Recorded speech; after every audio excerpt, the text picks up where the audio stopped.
You're watching the Firearms Channel.com. Hi, I'm Max Martin for the Firearms Channel.com here inside Phoenix ComicCon 2013.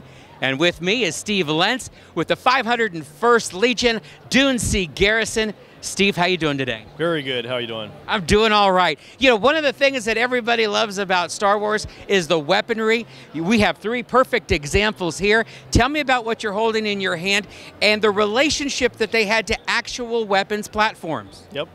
Yeah, George Lucas, when he made Star Wars back in '77, he used, the base was all actual World War I and World War II weaponry. This is a World War II gun. They use a platform, the MG-34. They just added a box to the side, this area right here, to cover it with a box. And they took some stripping, like windshield wiper material, and just made some ribbing across here, just to make it a little bit different. Otherwise, it's pretty much an MG-34. And this in Star Wars world is a DLT-19. Tell me about this pistol here. This is also a World War II gun. It's based off of British Sterling. They cut the magazine well down and made it shorter. They hooked on some other accoutrements. There's some wiring on the real ones. There's some wiring and a couple like fuses here. And this is like a reader off of a kind of like a printer or a copy machine, a counter. So they just added some goodies to the top. I think that was a M38 scope turned backwards. So it was interesting what he did. Two guns from World War I that he used. One was a German gun, the MG-15, and I think they called it the DLT-15 in the Star Wars world, and it had three different scopes on it. We don't have an example of that here, but we do have another World War I gun that was the basis for George Lucas's films. This is the Lewis gun, the Lewis machine gun, which was a British gun as well.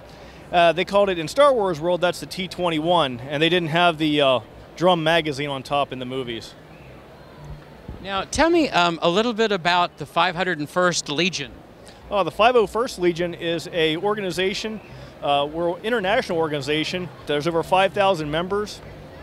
George Lucas allows us to wear his costume designs as long as we don't make money on it. And we do most of our trooping for charity. This weekend we're doing Kids Need to Read, so you can blast a trooper for Kids Need to Read. We do a lot of work with Make-A-Wish Foundation. We have juvenile diabetes, about a dozen different charities in the valley that we work here. Do most of your members make their own costumes or their own weaponry as well? Yes. We hold armor parties where the people who aren't as experienced in making armor gets a lot of help from the guys who've been around for a while. And yeah, we make a lot of these kits scratch built and a lot of hard work and effort. How long have you been with the 501st Legion? Since April of 2007. What do you like about it? I like working doing the charity with the kids. We do toy drives every year. We go to the local hospitals and give out toys to the sick children, and it hurts your heart. That's why it's good to have the bucket on so they can't see you tear up. Who's with you? Introduce us to your mates here. I'll let them introduce themselves. Go ahead. I'm Rick Ferguson. Rick, thank you so much for helping us out. And your name? Matt Shue. Matt Shue. Well, Matt and Rick and Steve for the FirearmsChannel.com. I'm Max Martin. Thanks for watching. You're watching the Firearms Channel.com.